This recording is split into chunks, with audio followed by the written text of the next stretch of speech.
Liam and I have been planning the trip for months, just the two of us. No girlfriends, no responsibilities, just a long overdue weekend to disconnect. We picked the cheapest cabin we could find, tucked in the tree-thick edge of some forgotten lake up north. Fishing, drinks, maybe a little weed. The kind of lazy, directionless break we both pretended we didn't desperately need. I just quit my job, burnout. Liam's engagement had fallen apart 2 weeks before the wedding. We didn't talk about either. The next morning, I woke up early, couldn't sleep. Liam followed me down to the dock, blur-eyed, both of us clutching mugs of awful instant coffee. That's when we saw it. Across the water, barely visible through the fog, a house, a full-on house. 2 stories, pale siding, sharp roof, perfectly symmetrical, and definitely not there the day before. Maybe we were too hungover to notice, Liam said. Maybe someone built it overnight, I joked. But the chill on my spine didn't match my tone. We watched it for a while. It didn't move, flicker, or fade. It just sat there still and waiting. We couldn't see a dock or a path leading to it. It was just there. Eventually, curiosity got the better of us. We climbed into the old metal rowboat the cabin provided, or squeaking with every pull. The lake was calm. The surface didn't ripple. Even the fog seemed thick and deliberate, as if it wanted to hide something. As we rowed, I remember thinking, maybe we're about to ruin someone's very private weekend. The fog parted like a curtain the closer we got. It sat dead center on the water, no docks, no stilts, no visible support. Just a 2-story colonial-style house, perfectly above the glassy reflection, as if it had been cut and pasted into the world without explanation. Liam was the first to say it. There's no foundation, I nodded. There's no reason it should be standing. We circled it in the boat, but there was no clear entry point, just still water and a low whisper of wind. And then, miraculously, we spotted a flat wooden platform hidden by the shadows beneath the water in front of the porch steps, a place just wide enough to climb onto. We tied off and stepped onto the platform. It didn't creak or sway. It felt impossibly solid. The front door opened with the first twist of the knob. Inside was warmth. I don't mean just temperature. It felt like a loved home, like someone had been expecting us. Lamps glowed in every room, soft orange glow washing over clean furniture and polished hardwood. A fire crackled in a stone hearth despite no visible chimney outside. The smell of fresh bread hung in the air. The dining table was set for 2, full plates already prepared. Roast chicken, vegetables, mashed potatoes still steaming like they'd just been prepared. Our stomachs growled in unison, but neither of us dared touch it. Maybe this is one of those theme rentals, Liam said, like a weird Airbnb experience. I was too stunned to respond. The place was stunning, leagues above the glorified shed we'd rented. We moved from room to room, quiet now. Every bed was made. Closets full of clothes, neutral, unlabeled, but folded with care. Framed photos hung along the hallways, but the faces were impossible to make out, like they'd been smudged or captured mid-motion, familiar and alien at the same time. Everything had that once, loved feeling, old but clean, used but treasured. The kitchen was fully stocked. The fridge cold and humming, cabinets filled with dry goods, even a fruit bowl on the counter, apples waxy and perfect. We stood in the living room, surrounded by silence and comfort. This place is nicer than our cabin, Liam said. By a mile. No mold, no wood rot, no smell like a raccoon died under the floorboards, I added. We laughed, but the feeling crept over us that we didn't belong. This was someone's place, and we were walking it like a public space, We didn't stay long. The air inside that house had a way of numbing time, like everything outside the walls didn't exist. But when I checked my watch, nearly 2 hours had passed. The food on the table hadn't cooled. Liam whistled low. "All right, enough ghost real estate. Let's head back before dark." "Yeah," I said. Though my voice didn't sound convincing, even to me, I didn't want to admit how the place made me feel safe. Almost hypnotically so, like leaving would be wrong somehow. He was already at the door. "You coming?" "Yeah, right behind you." He stepped out first, boots thumping lightly on the wooden platform. The sound was grounding, real. Then I tried to follow and hit something that wasn't there. The air had hardened, not like wind or resistance. It was like walking face first into glass. My whole body jolted backward, my breath caught in my throat. What the hell? I pressed my hands forward. They flattened against nothing. The door frame was right in front of me, open, but I couldn't cross it. It was like the house itself was pushing back. "Matt." Liam's voice floated through the fog, muffled. I hit the barrier again, harder this time. "I can't get out." "What are you talking about? I can't get out." Then everything changed. Every light in the house went out all at once. The warmth bled away. The fire hissed out mid-crackle. In the sudden silence, the sound of my own breathing filled the room. Quick, sharp, and too loud. The moonlight filtered through the windows in weak silver ribbons, illuminating mows of dust that hadn't been there a moment ago. "Liam," my voice sounded small. No answer, just the distant rhythmic lap of water against the foundation. A sound that somehow felt closer than it should.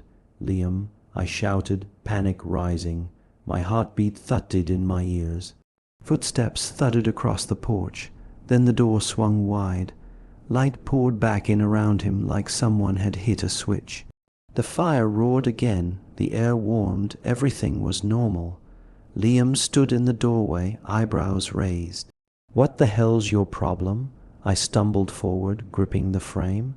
I couldn't leave the air. I stopped, realizing how insane I sounded. He looked past me, scanning the bright, cozy room. "You sure you didn't just freak yourself out? Man, you've been jumpy ever since we got here." "I'm serious," I said, shaking my head. It was like hitting a wall. He chuckled uneasily, clapping my shoulder. "Yeah, a spooky invisible wall in the middle of a magic lake. Maybe he's up on the edibles, huh?" But even as he laughed, I caught it. The way his eyes darted toward the open door behind him, then back to me. He didn't say it out loud, but I could tell he felt it, too. The air outside was heavy. The kind of stillness that waits. We kept testing it, thinking maybe it was just a fluke, some bizarre sensory thing, or maybe we were overt tired. But no. Every time we tried to leave together, shoulder to shoulder, we both hit it. An invisible wall like the air had been vacuum sealed. No resistance, no sound, just solid nothing. The first time it happened to both of us at once. We looked at each other and said nothing, just backed up back into the house. So we tried splitting it up again. I left first, made it to the porch. He followed, blocked, and the moment I crossed the threshold, the lights flicked back on, warm, cozy, like nothing had happened. Then we reversed it. He went out fine. I followed, blocked again.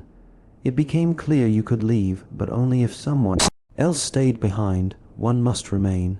I don't know how the house enforced that rule, but it did every single time, no matter how we tried to game it.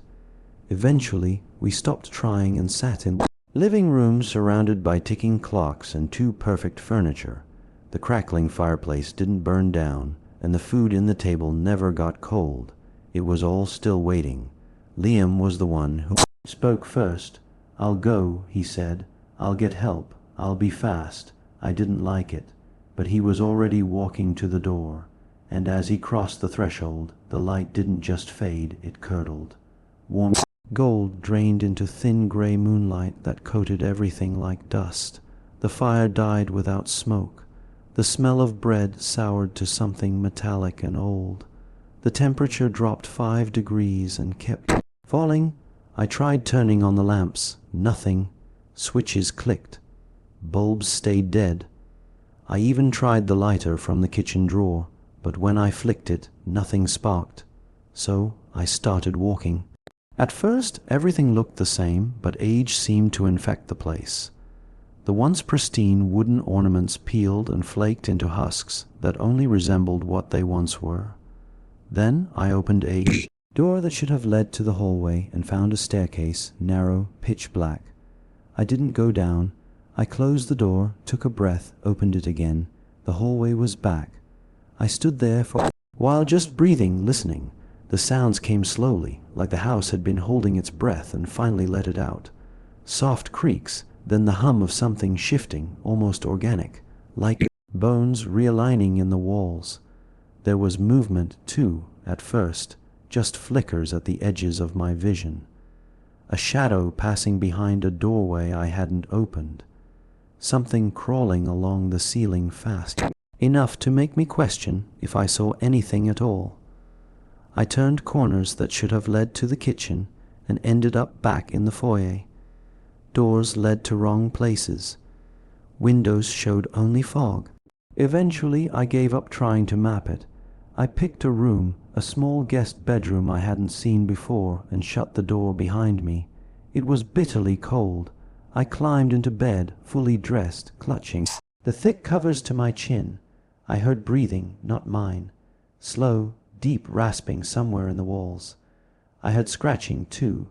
Nails or claws dragging, pacing. Once something brushed my legs under the covers, slow and deliberate. I didn't move, didn't breathe. I just waited. No noise after that. Just silence so complete it buzzed in my ears. I don't remember falling asleep. I must have passed out. From exhaustion, I woke up hours later, cramped, teeth chattering, heart pounding, like I hadn't rested at all. The room was darker than before, and the door I came in through was gone. Now on the other side of the room, I stretched off, ready to look around, and felt my stomach curl. I was starving, not just hungry.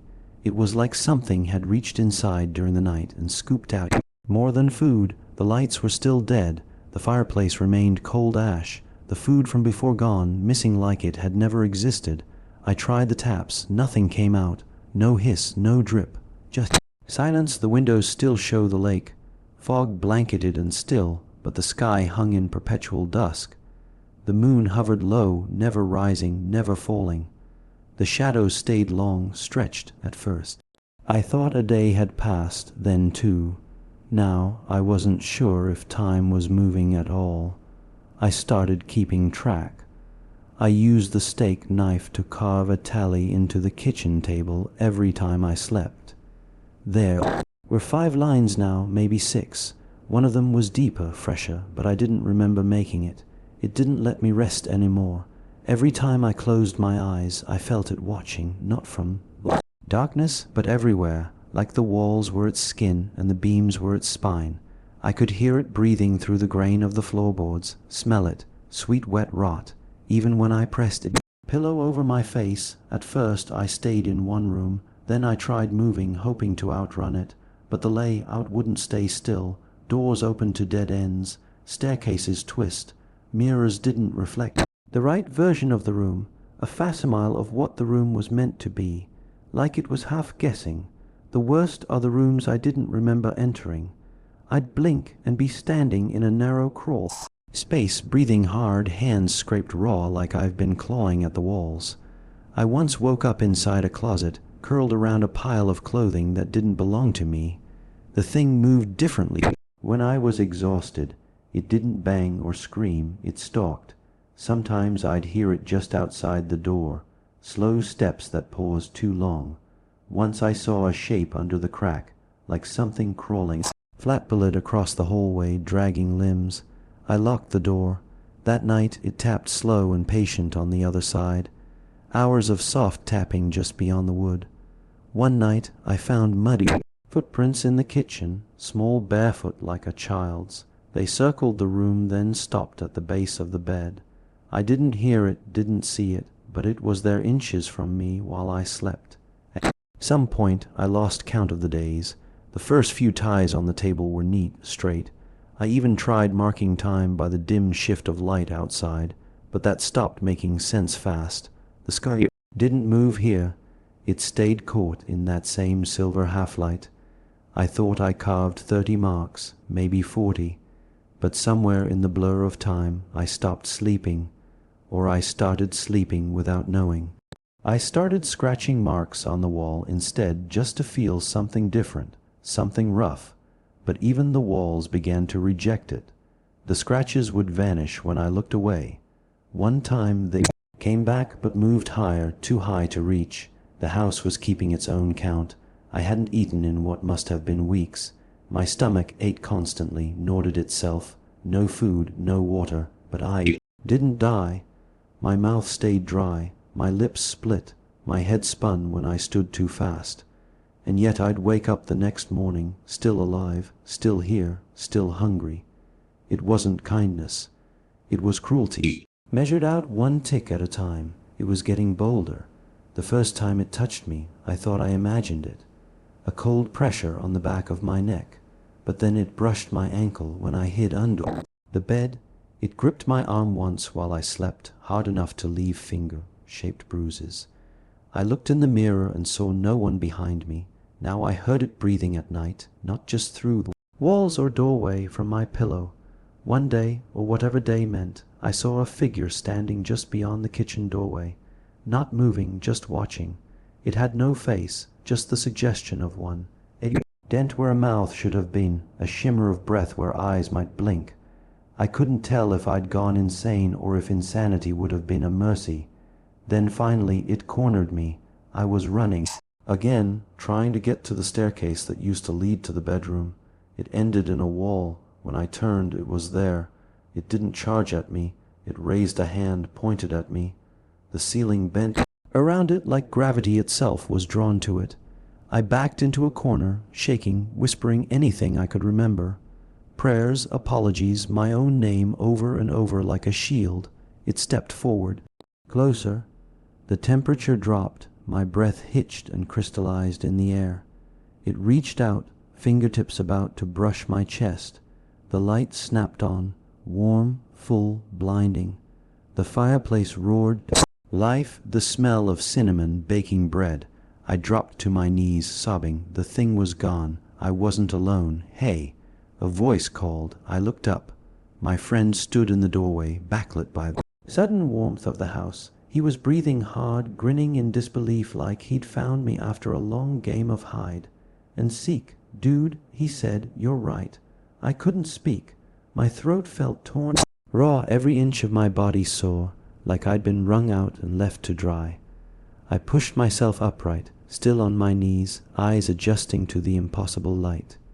He crossed the room, steadying me by the shoulders. What the hell happened? I was gone like maybe 2 hours. I called the guy who rented us the cabin, but he had no clue what I was talking about.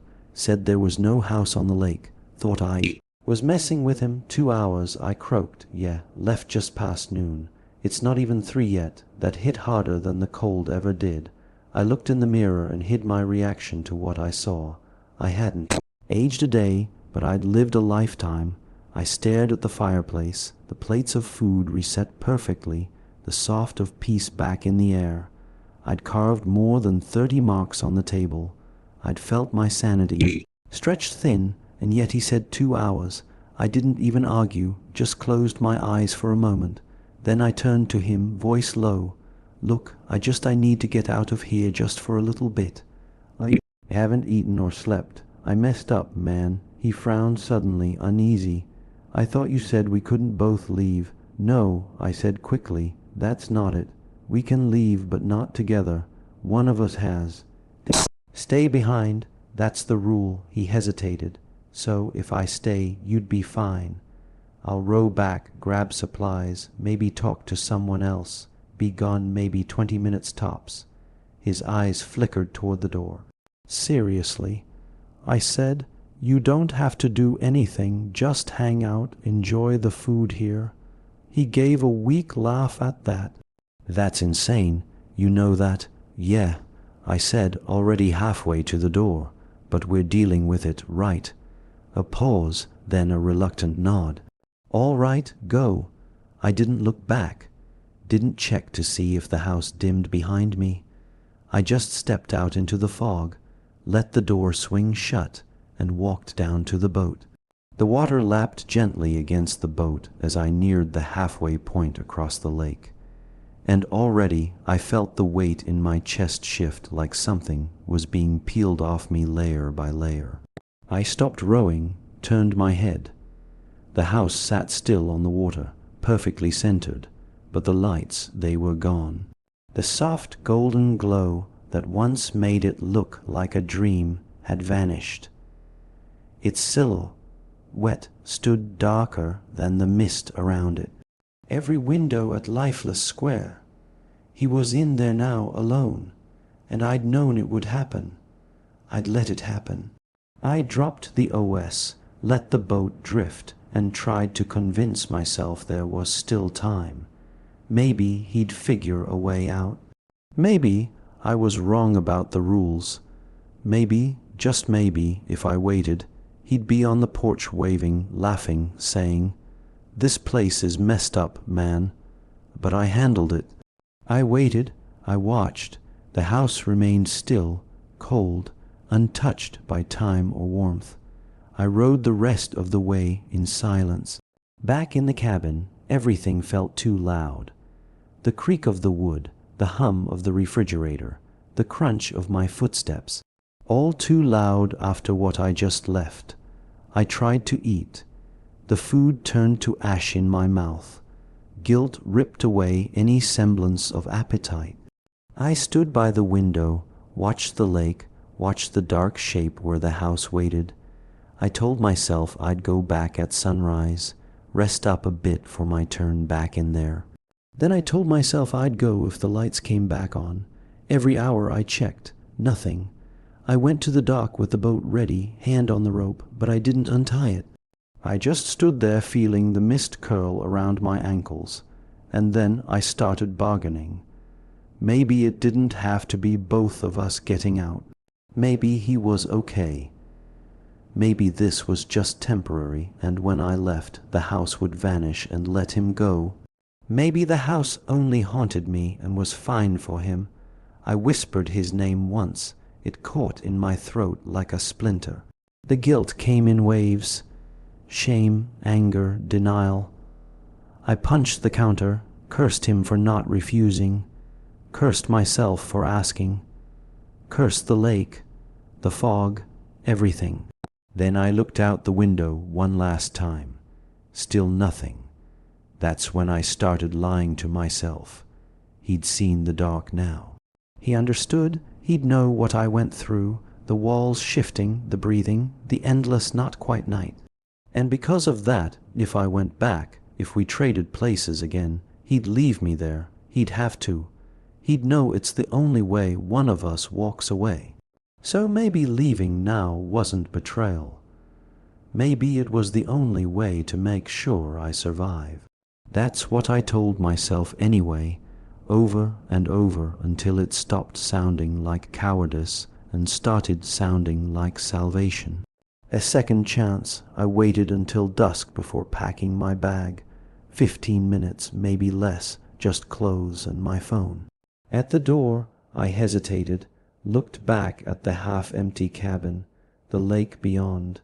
Still no lights, just silence. I whispered, "I'm sorry," though I wasn't sure who I meant it for. Then I left.